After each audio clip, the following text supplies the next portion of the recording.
Okay, let's talk about a number. A number so big it actually touches almost every part of your life, and maybe even the stability of the entire world. Today, we're digging into the $37 trillion question.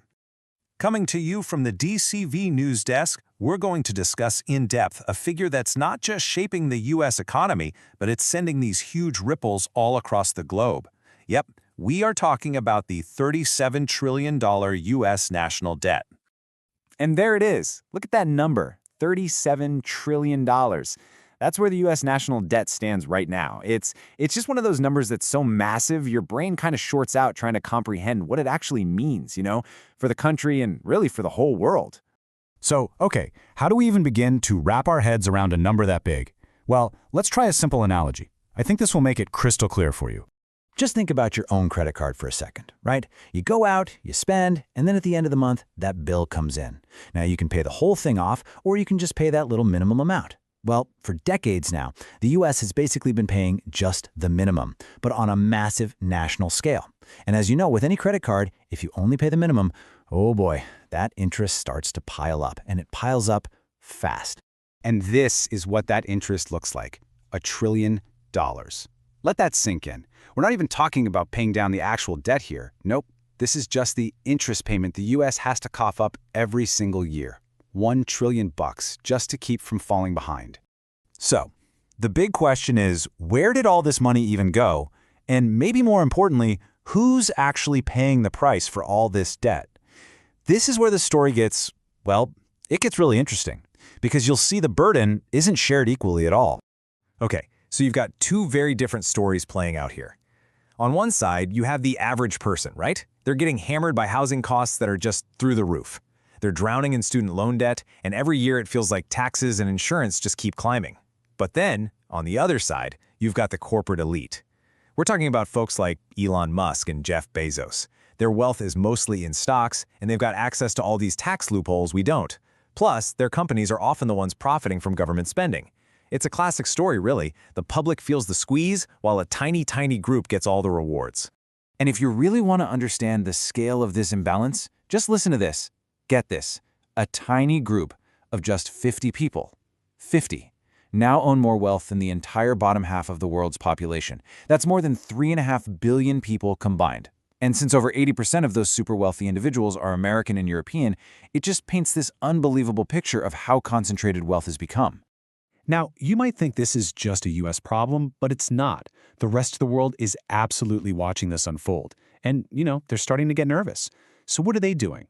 They're making moves to protect themselves. And this has kicked off a huge global trend that the experts are calling de-dollarization. So what does that actually mean?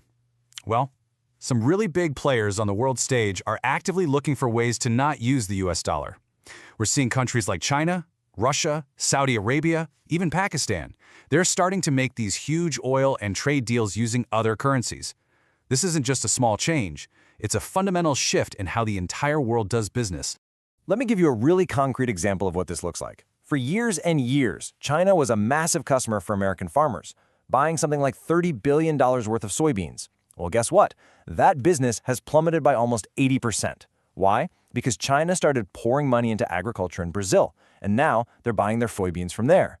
Just like that, a $30 billion hole opened up in the U.S. economy. And look, this isn't just about day-to-day trade. For decades, the whole world saw the U.S. dollar as the safe bet, right? It was the primary reserve currency, the thing you hold on to because it was stable. Well, that's changing. Countries like China and Russia are switching up their whole strategy. They're not hoarding U.S. dollars anymore. Instead, what are they buying? Gold. Massive amounts of it. They're basically going back to the OG reserve currency. So, where is all of this headed? I mean, how does a story like this end? Well, the final piece of this analysis gets into some pretty wild predictions about the economic endgame and how this whole pressure cooker might finally blow. And that brings us right back to the core of the problem, doesn't it? How on earth can a debt of $37 trillion ever be paid off? And this is where we get into a really controversial allegation about one potential and, let's just say, highly unusual strategy. Okay, so here's the claim. It came out of Russia, and China echoed it. The allegation is that there's a plan afoot to use the wild, volatile crypto markets to, well, essentially make trillions of dollars in debt just disappear. Now, the source material doesn't lay out the exact mechanics, but the basic idea is that by taking advantage of how unregulated crypto is, a massive financial reset could be engineered out of thin air. Now look, whether you buy that allegation or not, something really startling happened. Just a short time after these claims went public, $1.5 trillion, just vanished from the crypto market. In 48 hours, it was a massive crash. Countless regular investors lost everything, and to this day, no one has really been held accountable for it. So the conclusion this analysis comes to is pretty grim, to be honest. The idea is that a financial problem this big, we're talking $37 trillion, it just might not be solvable in a peaceful, normal way. The prediction is that this level of instability, this amount of pressure, it's inevitably going to lead to more global conflict as the old economic system fights to stay alive. And that's where we'll leave it, with this final question. We are watching a global shift away from the dollar. We're seeing a massive return to gold. We are seeing economic strain like never before.